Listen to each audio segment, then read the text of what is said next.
तो जय एकलिंगनाथ। मैं लोकेश भावसा संघ उदयपुर का कोषाध्यक्ष। आज भावसा संघ, पिपा क्षत्रिय समाज और सालवी समाज तीनों ही समाज की ध्वजा समारोह भगवान श्री एकलिंगनाथ के मंदिर पर आयोजित किया गया है। वैसे तो ये ध्वजा समारोह हर साल ही किया जाता है और हमारे पुरखों द्वारा ये शुरू किया गया था। ऐसा कहा जाता है कि भगवान श्री एकलिंगनाथ का मंदिर जब बनकर तैयार हो गया था तो उस समय ऊपर कलश स्थापना हो रही थी, तो वो सफल नहीं हो पा रही थी। तो ऐसा कहा जाता है कि बप्पा रावल के सपने में श्री एकलिंगनाथ ने आकर बोला कि मेरे मंदिर में जो इसने सहयोग किया है उनका मेहनताना बाकी रह गया है। तो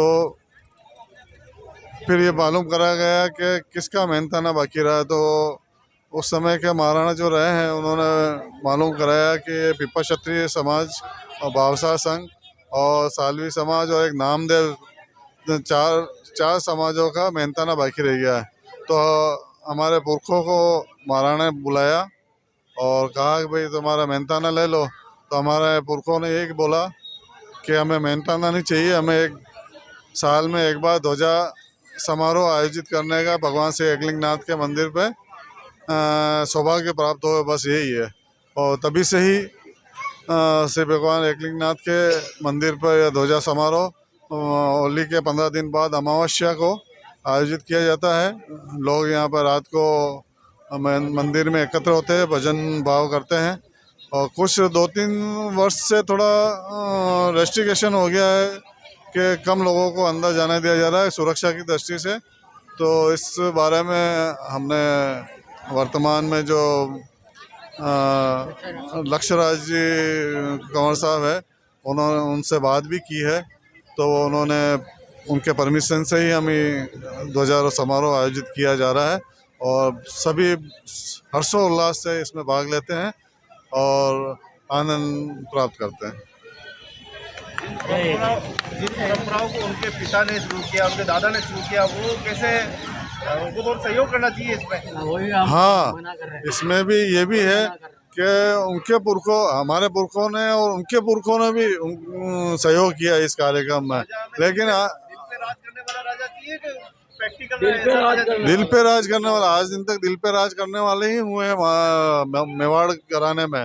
लेकिन इस बार पता नहीं, पिछले 2 बार से हमें बड़ी परेशानी हो रही है। हो सकता है उन तक हमारी बात नहीं पहुंची हो जिससे उनका सहयोग नहीं मिल पा रहा हो, लेकिन उनके जो प्रबंधक है उनके माध्यम से हमें केवल लिमिटेड लोगों को ही अंदर जाने दिया जाता है और बड़ी परेशानी होती है। तो हमें तो ये उम्मीद है कि ये समारोह हर वर्ष की भांति हमेशा चलता रहे और हमारे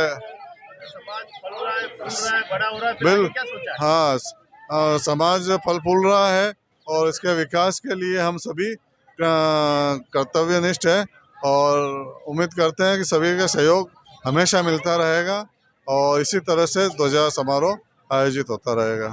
धन्यवाद। समस्या चल रही है लड़कियों को लेकर, लड़कों को लेकर उनकी समस्याएं चल रही है, इसीलिए एक बड़ा निर्णय वो लोग ले रहे हैं। हाँ। क्या ये समाज और जो आप बता रहे सालवी समाज, क्या सब मिलकर नहीं कर इसको समाधान नहीं कर रहे? हाँ, एक मतलब शुरू से ही अलग अलग आयोजन किया जा रहा है, लेकिन अभी हमारे इस साल से थोड़ी पहल भी हुई है कि अब आगे के साल से हम एक ही आयोजन करेंगे और एक ही विचारधारा के अंदर चलेंगे।